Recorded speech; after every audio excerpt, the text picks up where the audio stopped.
Out देखे highlights में यार, क्या सिराज ने जो जिस एग्रेशन से बॉल करी है ना, ये तो विन विन सिचुएशन रही है इंडिया के लिए। और अगर हम इस सीरीज का पोस्टमार्टम करेंगे तो मुझे यही नजर आता है कि शुभमन गिल ओडीआई की कैप्टेंसी उनको मिलेगी। तो हमने सुना हुआ था कि मतलब आप जब जीतते हो ना तो दुनिया आपकी तारीफ करती है। दुनिया ऐसा नहीं था सुना हुआ कि आप किसी के घर में घुस के जब अगले को फाड़ते हो ना, जब अगले की खोलते हो ना, तो बेटा वो आपकी जीत को मानते ही नहीं है। Siraj he was amazing. पूरी सीरीज में उसने सारे मैच खेले हैं, 1000 से ज्यादा उसने ओवर फेंक दिए हैं। और ऐसा नहीं है कि वो आ रहा है और हल्की हल्की स्पीड से बॉलिंग करा रहा है, पूरे पैशन से, पूरी एनर्जी से। हार और जीत के बीच में उसकी आज जो डेडिकेशन थी वही डिफरेंस था, इसलिए सबसे ज्यादा बात उसकी हो रही है। 2 इनिंग्स थी। पहली इनिंग्स में इंग्लैंड बड़ा जबरदस्त किस्म का उसने खेल रहा था, गालिबन 174-73 रन से सिर्फ 3 खिलाड़ी आउट थे। वहां पे इंडिया की बॉलिंग ने ऐसा कम बैक किया, 247 ऑल आउट। फिर आप अगर सेकंड इनिंग में देखो, वही चीजें दोबारा से आ गई। एकदम से मैच डेड हो गया था जब ब्रूक और रूट खेल रहे थे, 300 पे 3 थे। यानी कि उस टाइम पर हम सोच भी नहीं सकते थे कि ये मैच में इंडिया वापसी कर भी सकता है। और आप देखिए कि suddenly from nowhere at the end, अगर आप देखो जिस तरह से सिराज का वो स्पेल था, प्रसिद्ध कृष्णा के 4 खिलाड़ी आउट, सिराज के 5, ये कैसा कमबैक है दोनों इनिंग्स में। क्या हम ये बात करें कि इंडिया की बॉलिंग बहुत एक्स्ट्राऑर्डिनरी होगी या इंग्लैंड का कोलैप्स हुआ, क्योंकि दोनों इनिंग्स में हुआ है ये। दोस्तों, आपने देखा कि इंडिया और इंग्लैंड के बीच खेले गए टेस्ट मुकाबले में इंडिया को मिली जीत के बाद गौतम गंभीर ने अपने आप को रोक नहीं पाए और ऐसा सेलिब्रेशन किया, ऐसा जश्न मनाया पूरे टीम के साथ कि पाकिस्तान और पाकिस्तान मीडिया पूरी तरह से देखकर शॉक्ड हो गया है कि भारत ने क्या कमबैक किया और अपने टीम को विजयी बनाया। आइए वीडियो के माध्यम से देखते हैं कि पाकिस्तानी मीडिया इस पे क्या कह रहा है। भाई साहब, मुझे ये तुम बता दो कि यहाँ पे गलती थी तो थी किसकी? क्योंकि 34 चाहिए था, 4 विकेट हाथ में थे। 1 घंटे के अंदर हमें वो क्रिकेट देखने को मिली है जो 25 दिन में देखने को नहीं मिली। वो क्रिकेट खेल के दिखा दी। गस एटकिंसन की गलती थी या इंग्लैंड के बल्लेबाजों की गलती थी? 301 के ऊपर 3 और 367 के ऊपर 10। सिराज जिसने कैच छोड़ा, जो छक्का करवा दिया, जिसका ऊपर पूरा मैच की जिम्मेदारी इसके ऊपर आ जानी थी कि हारने की जिम्मेदारी सिराज के ऊपर, हैरी ब्रूक के जैसा कहता है छक्का करवा दिया। और उसी सिराज ने एंड के ऊपर सारी की सारी विकेटें उड़ा के दे दी। प्रसिद्ध कृष्णा, जिसको इतना क्रिटिसाइज किया इस पूरी सीरीज के अंदर, उसने भी अखीर बॉलिंग करके दिखा दी। लेकिन अगेन वही बात आती है कि ये तो T20 को भी पीछे छोड़ गई हुई है टेस्ट क्रिकेट जो इंडिया और इंग्लैंड ने खेली इस पूरी सीरीज के अंदर। टेस्ट में जब जीते हुए थे क्यों हार गए हो? 301 पे आपके 3 आउट थे, 367 पे आप पैक हो गए हो, 10 आउट हो गए आपके। मोहम्मद सिराज एक इनिंग्स में 4 विकेट लेता है, एक इनिंग में 5 विकेट लेता है, 9 विकेटें वो लेके जाता है। चलो एक ये भी चीज साइड पे कर दो। आप कहते हो कि जसप्रीत बुमराह के बगैर इंडियन टीम कुछ नहीं है। बुमराह तो दोनों टेस्ट मैचेस में नहीं खेला। उन दोनों टेस्ट मैचेस में जिसमें इंडिया मैच हारा, जो मैच इंडिया जीता है, बुमराह उन दोनों में नहीं था। बुमराह उन दोनों टेस्ट मैचेस में नहीं था जो टेस्ट मैच इंडिया हारा है। सीधी सी बात है ना। जो टेस्ट मैच इंडिया जीता है, मतलब इधर अगर माइकल वान को मैं ले आऊं तो माइकल वान उस दिन कह रहा था बैठ के कि इंडिया की बॉलिंग बहुत ही अनएक्सपीरियंस है, इंडिया की बॉलिंग में कुछ वैरायटीज नहीं है। और इंडिया की बैटिंग तो ठीक है लेकिन इंडिया की बॉलिंग आपको बिल्कुल जो है वो मार पड़वाएगी या जो भी करेगी। कल 36 रन चाहिए थे आपको, 4 विकेटें थी आपके हाथ में बेटा। आपकी जो 4 विकेटें 30 रन में इंडिया ने गिरा दी थी। आप बुरी तरह से मैच हारे हो, आप बुरी तरह से सीरीज हारे हो। मेरी नजर में ये सीरीज इंडिया की है। इस सीरीज में विराट खेल रहा था ना। आप मुझे इंग्लैंड वाले एक बात बताएं, आपको और इंडिया का कंपैरिजन बनता है? आपकी इस वो कहते हैं ना कि माइटी एक्सपीरियंस साइड के सामने इंडिया की इनएक्सपीरियंस यंग साइड का कंपैरिजन बनता है आप लोगों का? 2-2 से वो सीरीज लेवल करके जा रहे हैं, कंपैरिजन बनता है आपका? शर्म लानत भेजनी चाहिए। मुझे लगता है आपकी शक्ल में भेजूं मैं, कंपैरिजन आपका बनता ही नहीं है। वो बच्चे हैं अभी इंडिया वाले, वो ये अनएक्सपीरियंस बच्चों वाली टीम है। आपके बुड्ढे हैं, रूट देख लो, Root one of the best test cricketer है। बेन स्टोक्स देख लो, आपके पास इतने एक्सपीरियंस प्लेयर हैं। आप उधर देखो इंडियन टीम के पास कप्तान भी उनका यंग है, टीम भी उनकी यंग है।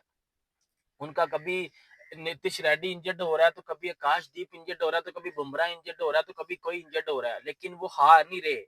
वो बेंच से बंदा उठाते हैं, स्क्वाड में लाते हैं, अगले जीत जाते हैं। आपकी तरह उन्होंने ड्रामेबाजियां तो नहीं ना की। यही बात है ना कि जी ये इंजर्ड हो गया तो जी वो इंजर्ड हो गया। वो टेस्ट मैच जीते हैं और वहां से जीते हैं जहां कोई सोच भी नहीं सकता। मैं क्यों कहता हूँ पाकिस्तान टीम बिल्कुल टट्टी और फारग टीम है, इसी वजह से मैं कहता हूँ कि पाकिस्तान की टीम एक टट्टी और फारग टीम है, क्योंकि ये इंग्लैंड और ऑस्ट्रेलिया में जाके मुंह काला करवाते हैं, इवन साउथ अफ्रीका में जाके भी। और इंडियन टीम को देख लो, अब इंडिया बीजीटी हार गया था, पर बीजीटी में हाईएस्ट विकेट टेकर कौन था? बुमराह।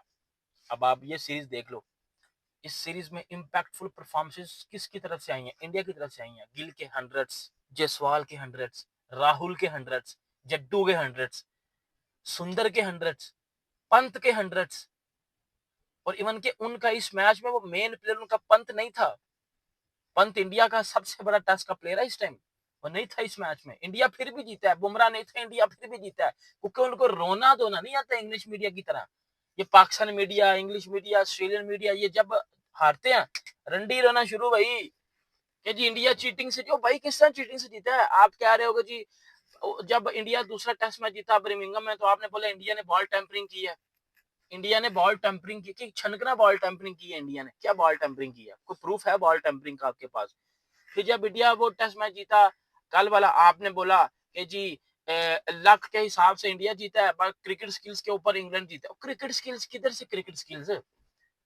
क्रिकेट स्किल्स में आपके जो रूट और हैरी ब्रोक्स का 100 था सिर्फ। क्रिकेट स्किल्स में आप बड़े हो, क्योंकि 301 पे आपके 3 आउट है, 367 पे आपकी पूरी टीम आउट है, 66 रन में आपकी 7 विकेटें गिरी हैं। लुढ़के तो आप हो, लुढ़के तो बुरी तरह से आप हो। इंडिया से भाईजान इज्जत कमा के गया, उन्होंने तो इज्जत कमाई है। अब पाकिस्तान टीम है वो बांग्लादेश से हार रही है या वेस्ट इंडीज से हार रही है, मुझे पता है उस टीम का औकात इतनी है, वो हारेगी। मेरी टीम है, मुझे पता है मेरी टीम का इनकी औकात इतनी है। अब इंडियन टीम इंग्लैंड में जाके हिस्ट्री क्रिएट करके आ रही है। 4 साल जब 2029 में अगली सीरीज होगी ना, तो नाम लिखा जाएगा कि बेन स्टोक्स को हराने वाला कप्तान शुभमन गिल था, जो पहली सीरीज में कप्तानी कर रहा था एज अ टेस्ट कैप्टन। और बेन स्टोक्स की बेसबॉल को पहला, बेन स्टोक्स की वो मॉडर्न डे क्रिकेट अप्रोच को पहला किसने? शुभमन गिल ने।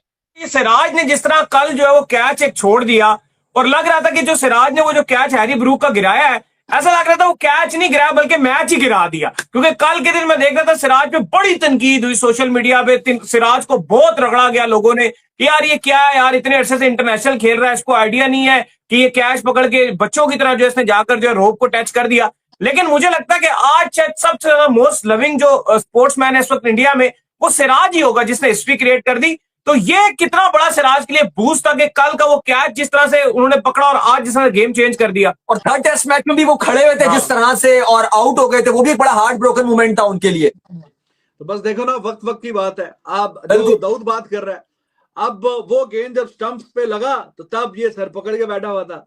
आज जब गेंद स्टंप्स पे लगा है and he was Jubilant, he was excited, वाह यार कमाल हो गया। और कैच यार देखो, कैच छूट जाते हैं, कोई जानबूझ के तो नहीं छोड़ता। उन्होंने जायसवाल के 2-3 कैच छोड़े हैं, वो भी तो 100 के पार रन करके गया ना जायसवाल, तो कैच छूट जाता है। वो वाकई उस स्टेज पे अगर वो कल कैच ये पकड़ लेता तो शायद कल इंग्लैंड पूरा कल ही आउट हो जाता। वो बहुत बड़ी पार्टनरशिप लग गई फिर बीच में कि आपके 106 पे 3 आउट है और 301 पे जाके फिर चौथा खिलाड़ी आउट हुआ है, तो ऑलमोस्ट 200 रन की पार्टनरशिप बन गई थी। तो अच्छी बात यह है कि जब उसके बाद जब गेंद ने थोड़ा सा जरा फेवर करना शुरू किया तो आपने मुड़ के नहीं देखा। और जय हिंद दोस्तों आप सबका फिर से हमारे एक नए वीडियो में स्वागत है। दोस्तों, इंडिया और इंग्लैंड के बीच खेले गए टेस्ट मुकाबले में इंडिया ने जो अपनी टीम को जीत दिलाई, उस जीत का खुशी को गौतम गंभीर ने रोक नहीं पाया, अपने आप को कंट्रोल नहीं कर पाया और ऐसा जश्न मनाया, ऐसा खुशी मनाया कि पाकिस्तानी मीडिया पूरी तरह से शॉक्ड हो गया। और पाकिस्तान के जो एक्स खिलाड़ी और एक्स प्लेयर हैं वो भी देखकर पूरी तरह से शॉक्ड हो गए हैं कि इंडिया ने क्या कमबैक किया। और गौतम गंभीर ने मानो इतना अपने आप को खुशी मनाते हुए दिखे कि पाकिस्तानी मीडिया इस पर जमकर सवाल कर रहे हैं। और मोहम्मद सिराज की बॉलिंग का तो तारीफ करते मीडिया वाले थक ही गए हैं कि भाई ने क्या बॉलिंग किया। बुमराह का ना होते हुए अपनी टीम को एक अच्छी शुरुआत दिलाना, अपनी टीम को विन कराना कोई सिराज से सीखे।